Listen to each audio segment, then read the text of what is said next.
Baik. Eh, kita akan membahas terkait materi kimia fisika yang cukup penting, yakni elektrokimia. Meskipun pada dasarnya elektrokimia itu nanti ada berbagai rumus, hanya saja kita bahas secara singkat atau teori-teorinya saja di sini. Baik. Apa itu elektrokimia? Ya, saya jelaskan terkait penamaan atau kenapa disebut elektrokimia. Elektrokimia itu adalah dari kata elektro yang berarti sesuatu yang berhubungan dengan kelistrikan. Kemudian kimia, yakni sesuatu yang berhubungan dengan reaksi kimia. Dalam hal ini adalah reaksi redoks, reduksi dan oksidasi. Yakni nanti adalah suatu rangkaian listrik yang dipengaruhi atau memengaruhi reaksi redoks. Jadi di elektrokimia sendiri itu terbagi menjadi dua, yakni ada sel galvani dan juga sel elektrolisis. Sel galvani ini sering disebut juga sebagai sel volta. Nah, sel galvani itu dari reaksi redoks menjadi energi listrik. Sementara sel elektrolisis itu sendiri adalah energi listrik yang bisa menyebabkan reaksi redoks. Yang mana pada awalnya reaksi redoks ini tidak terjadi karena dia reaksi yang inert atau reaksi yang tidak mudah terjadi pada kondisi normal. Jadi energi listrik ini menyebabkan eh, yang sesuatu yang inert atau sesuatu yang awalnya tidak bereaksi menjadi bereaksi. Itu yang disebut dengan sel elektrolisis.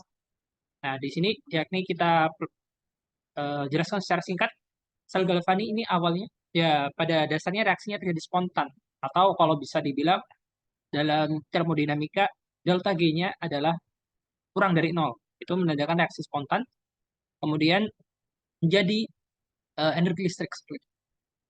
Kemudian perlu adanya jembatan garam untuk menyetarakan muatan yang berpindah-pindah seperti itu. Kita jelaskan secara singkat juga. Kemudian ada sel elektrolisis yang tadi pada awalnya adalah reaksi tidak spontan atau delta G-nya sama dengan atau di atas nol bila tidak dialiri arus listrik. Kemudian ketika dialiri arus listrik, reaksinya menjadi terjadi atau menjadi spontan. Ya, delta G-nya di bawah nol. Dan nanti saya bahas di video yang berbeda, yakni redox. Reaksi redox itu terkait dengan persamaan reaksi redox. Jadi penting sekali kita ketika membahas sel galvani ataupun sel elektrolisis, kemudian misalkan nanti ada soal terkait dengan mol dan yang sejenis ya, berapa gas yang terjadi atau berapa banyak endapan yang terjadi, kita perlu satukan itu dengan persamaan reaksi redox. Karena apabila tidak kita setarakan, misalkan tidak kita setarakan elektronnya atau koefisiennya, maka tidak bisa jadi tidak sempurna. Tapi terkadang bisa langsung seperti itu ya. Karena biasanya reaksi elektrokimia ada yang memanfaatkan satu elektron saja. Itu biasanya bisa langsung. Tetapi kalau misalkan eh, kasus yang lain terkadang nggak bisa langsung. Gitu. Jadi kita perlu menyamakan reaksi redoks.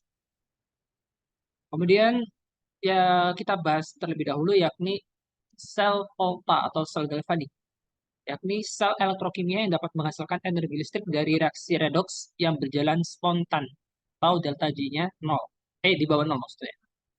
Ya, ini yang perlu kita hafalkan yakni Kr plus AO minus. Yang dimaksud di sini adalah katoda itu berfungsi sebagai reaksi reduksi dengan elektroda yang disebut elektroda positif, sementara anoda adalah yang berfungsi sebagai reaksi oksidasi dengan elektroda yang disebut elektroda negatif.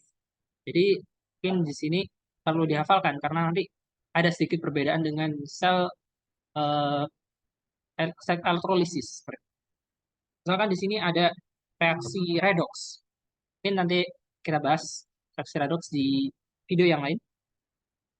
Ya, ini reaksi yang reaksi reduksi gitu ya. Reaksi reduksi kan yang melepaskan reaksi reduksi adalah reaksi yang menerima elektron contohnya di Ag plus seperti itu.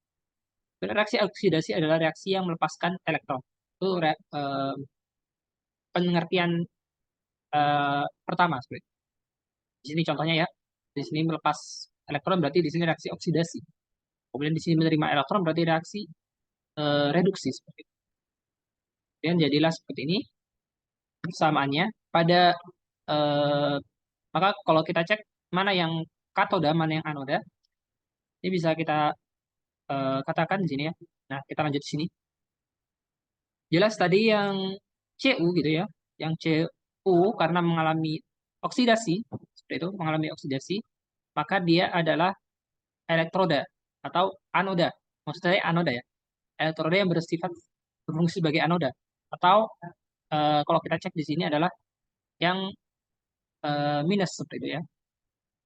Sementara yang tadi Ag itu dia adalah katoda karena dia mengalami reduksi. Seperti itu. Nah, yang tidak kalah penting adalah mempelajari tentang notasi sel, yakni yang mana notasi sel itu biasanya digambarkan sebagai mana di sini ya, yakni sesuatu yang padat itu di samping kiri, sesuatu yang padat yang lain itu di samping paling kanan. Oke. Kemudian yang selain itu di antara jembatan garam ini adalah fase eh, apa itu fase terlarut atau fase aqueous seperti itu. Biasanya ada plusnya. Nah, di sini ada anodanya, di sini ada katodanya sebelah kanan, sebelah kiri anoda, sebelah kanan katoda. Atau yang sebelah kiri adalah yang teroksidasi, sebelah kanan adalah yang tereduksi. Seperti itu. Data sisa. Nah, di sini adalah tabel potensial reduksi standar. Tidak perlu khawatir, nanti biasanya disediakan seperti itu untuk tabel potensi reduksi standarnya. Tapi kita perlu mewaspadai ketika tidak ada data atau tidak ada data E0 seperti itu. Yakni dengan kita menghafalkan deret volta. Deret volta ini yakni bisa dibilang yang menunjukkan mana yang mudah melakukan reduksi atau oksidasi. Misalkan di sini LIK, BACA, NA, NGA, LMN, ZN, CR, FE, CD, CO, NI, SNPB itu adalah sesuatu yang mudah mengalami oksidasi. Sementara yang di sebelah kanan H atau H2O maksudnya di sini adalah sesuatu yang lebih mudah melakukan reduksi. SBB, ICU, HG, AG, PT, AU. Yang mana semakin ke kanan, ya, semakin ke kanan, maka dia berpotensi sebagai reaksi reduksi. Bukan reduktor ya, mengalami reaksi reduksi. Jadi semakin kanan di sini, kita bisa cek yang mana eh, CU di sini. CU ya, di sebelah mana CU? CU yang sebelah sini. Sebentar, maaf.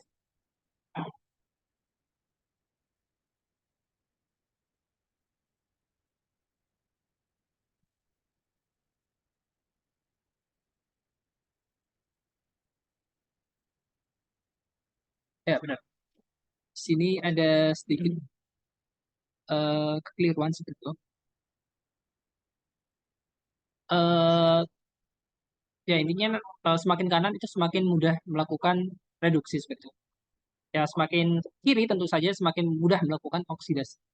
Itu untuk menghafalkan deret volt. Dan tentu saja E0 itu berlaku pembalikan bila reaksi dibalik.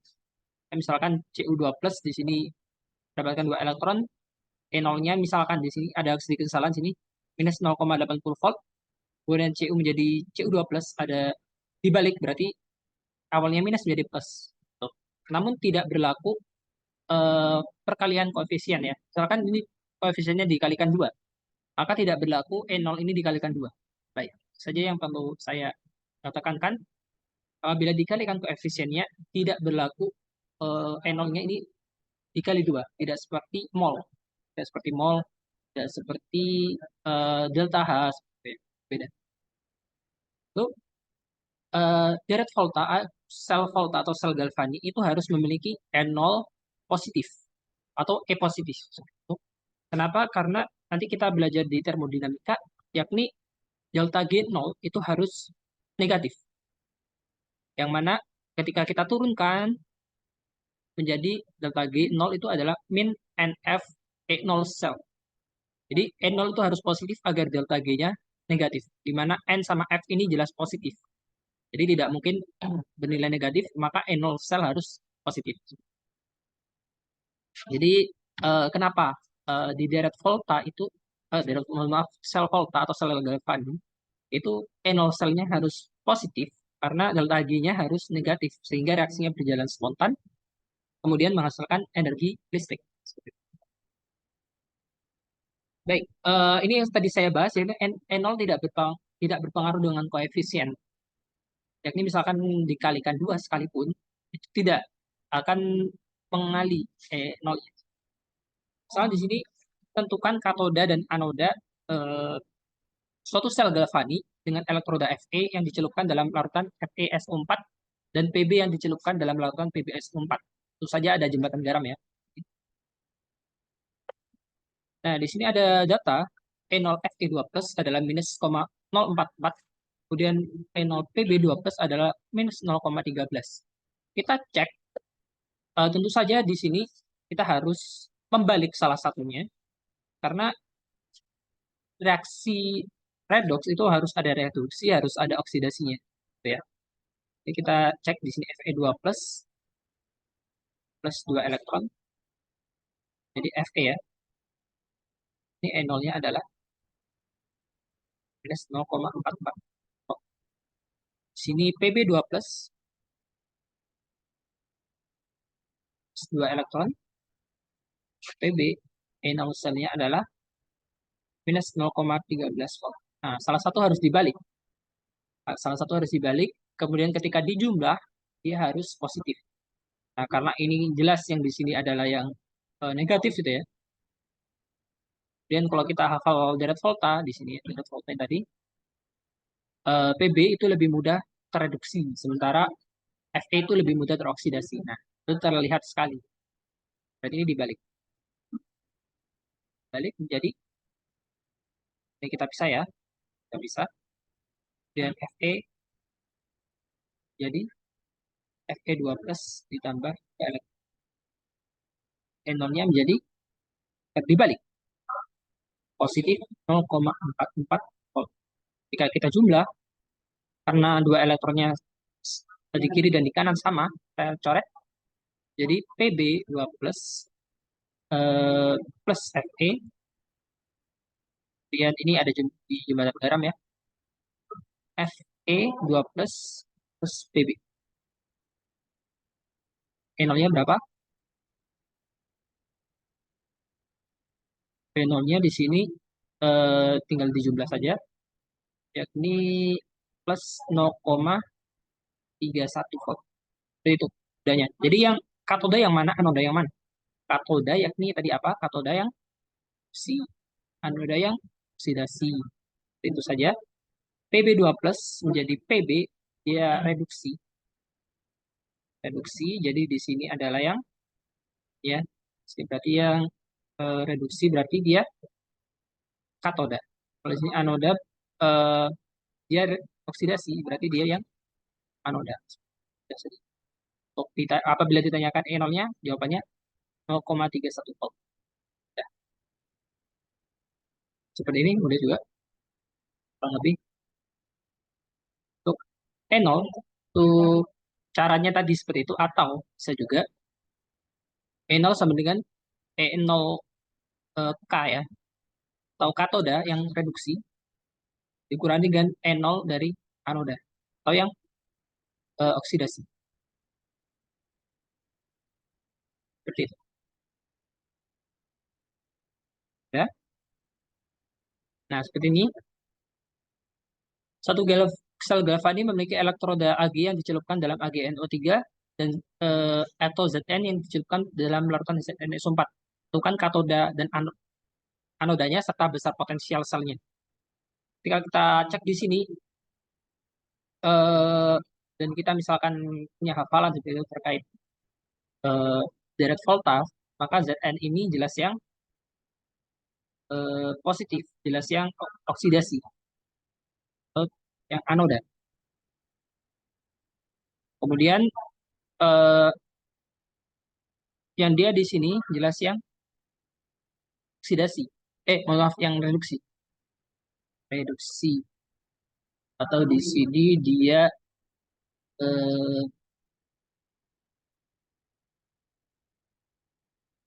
opsi atau di sini disebut katoda.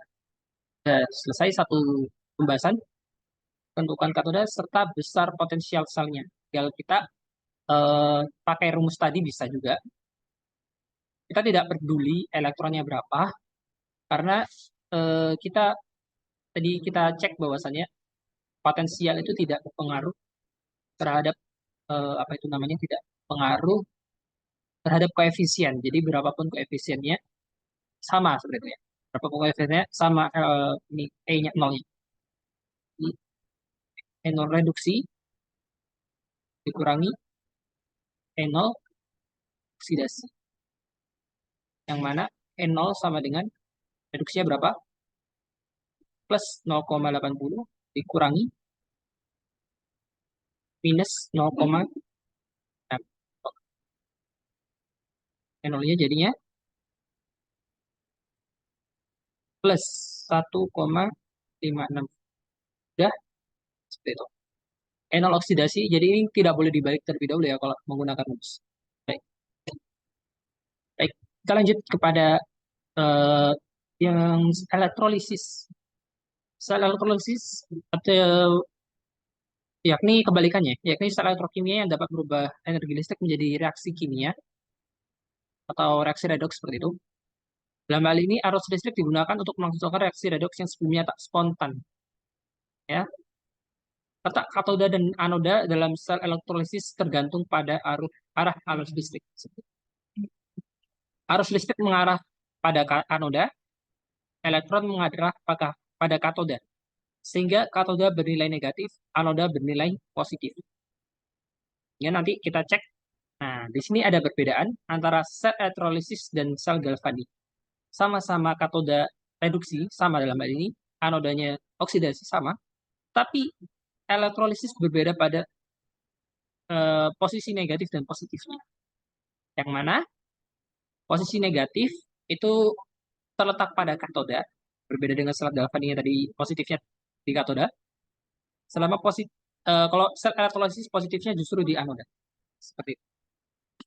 Nah, tidak kalah penting bagaimana cara kita mengetahui hasil atau reaksi yang terjadi di elektrolisis. Seperti baik, di sini ada reaksi sel di katoda. Di katoda ada di apa? Reduksi, di anodanya oksidasi. Di sini ada lelehan liquid ya, liquid dari natrium Na+ itu, dan ditambahkan elektron jadinya padatan natrium.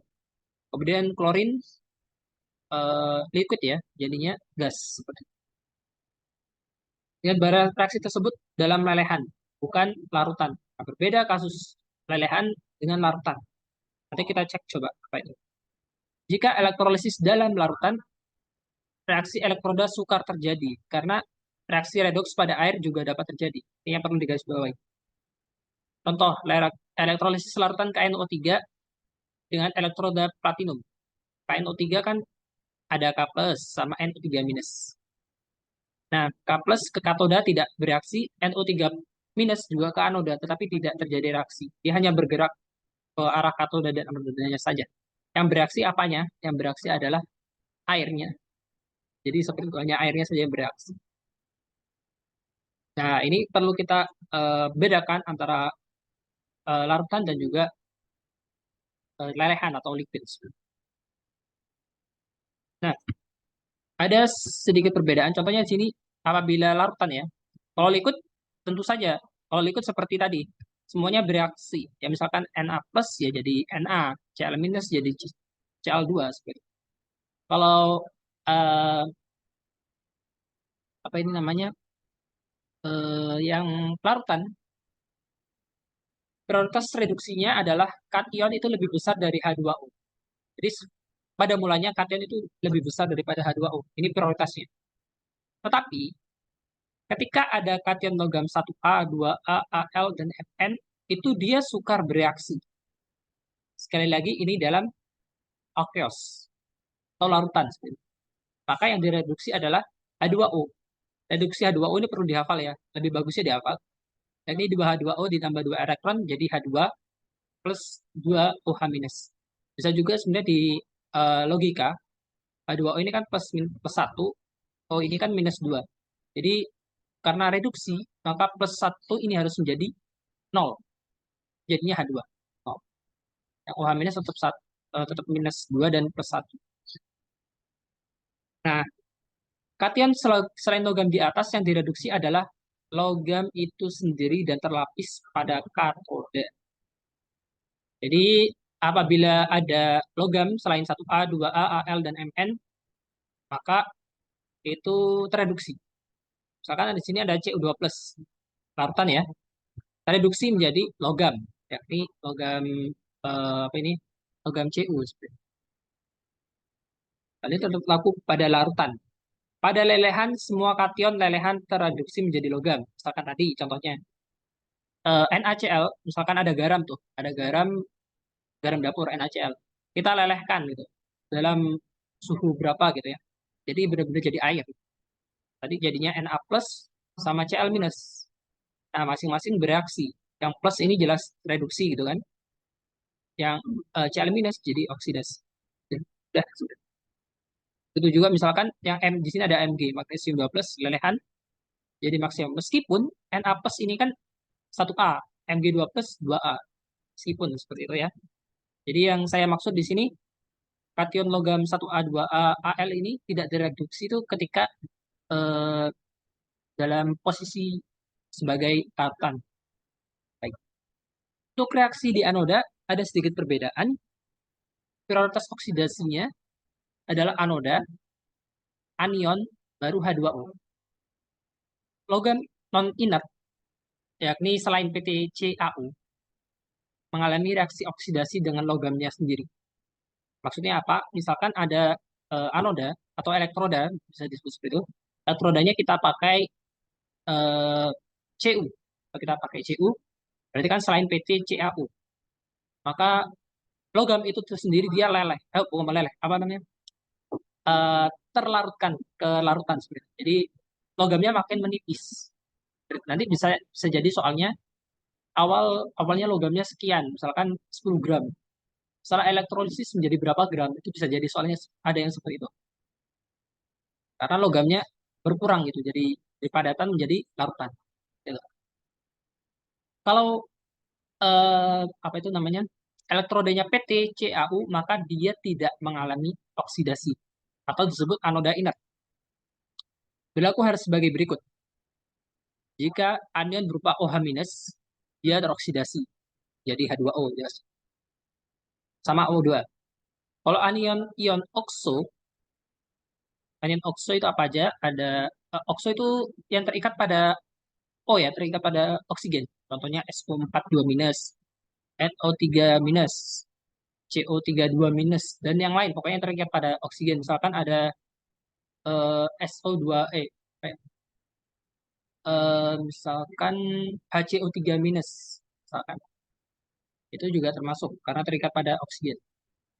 Tidak teroksidasi. Yang teroksidasi adalah H2O. Seperti itu. Oksidasinya 2H2O menjadi O2 plus 4H plus 4 elektron. Nah, selain anion okso, Cl minus, Br minus, I minus, dan yang lainnya, maka dia akan teroksidasi. Jadi biasanya gas dalam kondisi gas. Maka biasanya juga berapa gas yang terbentuk seperti itu. Berapa gas klorin yang terbentuk atau hal yang lain. Seperti itu. Baik. Di sini ya contoh soalnya ya. Larutan CuNO32- dielektrosis dengan elektroda Cu. Tentukan reaksi yang terjadi. Di sini ada Cu2 plus dan juga NO3-. Kita cek. Yang bakal terreduksi jelas yang positif ya. Sini apa namanya reduksi. Di sini kemungkinan ya, kemungkinan awalnya ini oksidasi. Oke, kita cek. Yang reduksi tadi Cu2 plus. Apakah dia golongan 1A, 2A, AL, Mn? Bukan. Berarti ya dia tereduksi sendiri. Cu2 plus reduksi menjadi Cu. Oke, ini yang di katoda atau yang mengalami reaksi reduksi. Kalau NO3 minus, kita cek tadi aturannya apa? Kita cek apa tadi? Anodanya dulu, anionnya dulu, baru H2O-nya. Elektrodanya Cu. Nah, elektroda Cu ini PT, AU, atau karbon? Bukan. Berarti yang teroksidasi adalah Cu-nya. Jadi jangan terkecoh oleh NO3 minus ini. Baik. Ini Cu-nya mengalami oksidasi. Jadi Cu2 plus ini apa? Saya sarankan sekali tetap ditulis ini ya, masanya, karena terkadang nanti kebingungan. Ini padatan, solid, padatan, solid. Plus 2 elektron. Jadi ini di anoda. Nah, ketika biasanya siswa itu NO3 minus, oh berarti ini yang direduksi, yang dioksidasi H2O langsung gitu. Belum, karena kita lihat dulu elektrodanya. Kalau elektrodanya PT, AU, C atau disebutkan inert seperti itu, baru kita cek ionnya. Baik, tidak kalah pentingnya adalah kita mempelajari stoikiometri dalam elektrolisis. Yang mana kita perlu hafalkan, ya ini rumusnya. Ya, F kalau elektron ya. Kalau elektron, I dikali T dibagi 96.500. 96.500 ini farad ya. Farad. Atau bisa dibilang, W itu eh, W massa logam yang mengendap, dibilang seperti itu, sama dengan E, MR per jumlah E, dikalikan dengan F atau mol elektron. Bisa juga dikatakan W atau massa seperti itu sama dengan E MR per jumlah E dikalikan I dikalikan T ke 96.500.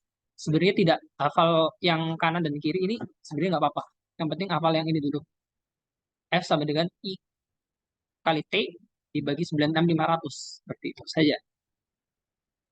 Saya tidak membahas tentang bagaimana mendapatkan rumus ini. Sudah dihafal saja seperti itu. Karena kalau dibahas cukup panjang seperti itu ya.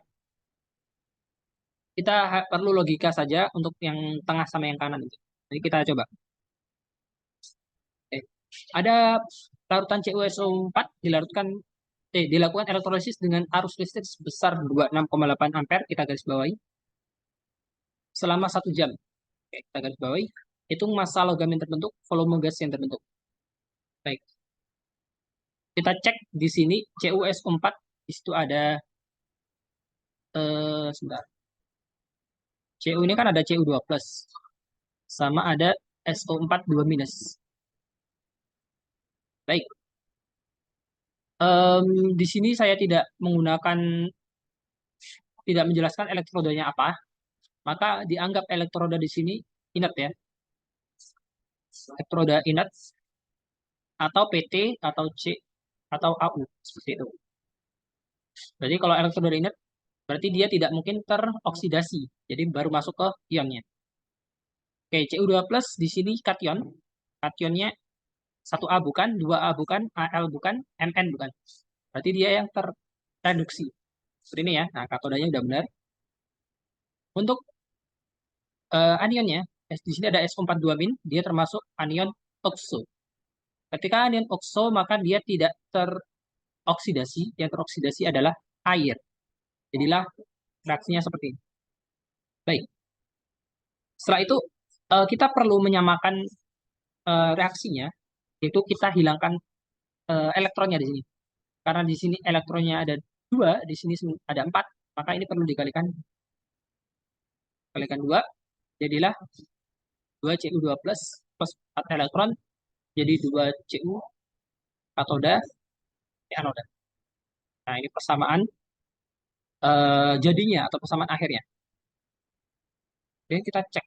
Yang ditanya massa logam yang terbentuk, volume gas yang terbentuk. Ya ini yang di sebelah kanan reaksi tentu saja. Massa logam terbentuk di sini tentu saja ini Cu.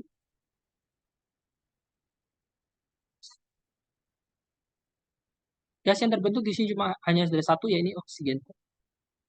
Baik, saja. Kita pakai rumus F sama dengan I kali T. Kita hapus sebentar. Oke.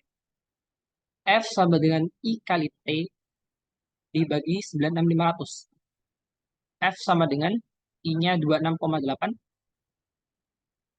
per dikalikan T-nya 1 jam karena masih dalam jam. Kita akan menjadikan dengan apa itu detik, harus dalam detik ya. Dia nanti sekitar 3.600 detik. Bagi dengan 96.500. Atau nanti mungkin ada, sebenarnya bukan tepat 9600. Nanti ada tabel raket F ini berapa? Apa nih? Eh, Faraday itu satu farad itu berapa? Berapa mol elektron? Itu ada sekitar 94 berapa 400 berapa gitu. Jadi bisa juga menggunakan itu, tapi kalau misalkan tidak ada tabelnya bisa menggunakan langsung 96.500. Kita coba hitung dibagi 96.500 jadilah 0,99979. Oke, kita bulatkan saja menjadi 1 mol elektron. Seperti itu. 1 farad sama dengan 1 mol elektron. Kita coba cek yang tadi ya. 1 mol mana tadi? Nah, 1 mol elektron sama dengan 1 Faraday. Seperti itu. Baik. Setelah ketemu dengan 1 mol elektron, 1 mol 1 farad ini, nah, itu sesuai apa? Setara dengan ini. Dengan 4 elektron ini, berarti dia 1 mol elektron. Di sini juga 1 mol elektron. Nah, makanya tadi saya sarankan itu justru tidak menghafal yang tabel tengah atau tabel kanannya. Kita coba hafalkan yang di sini saja, cukup sebenarnya. Cuma ya kita perlu logis saja, perlu logika. Setelah mendapatkan ini, tentu saja kita bandingkan, bandingkan koefisiennya. Nah, ini baru main koefisien, stoichiometry main koefisien. Dibandingkan misalkan massa ya, yang A, kita jawab A dulu. Kan CU yang terbentuk, jelas. Apa ini namanya? Eh, CU yang terbentuk berapa? Molnya di sini tinggal 2 banding 4. Koefisiennya 2 dibagi 4 dikalikan mol elektron atau farad tadi ya. Berarti 2/4 dikalikan 1 mol elektron sama dengan 0,5 mol. Nah, 0,5 mol Cu ini kita ubah ke masanya berapa? Masanya yakni tinggal kita kalikan dengan AR atau MR-nya. Eh, kita coba cari MRCU. Di sini tidak diketahui karena biasanya di soal itu di bagian lampiran itu sudah ada tabel periodik. Jadi saya coba cari ARCU dulu. ARCU adalah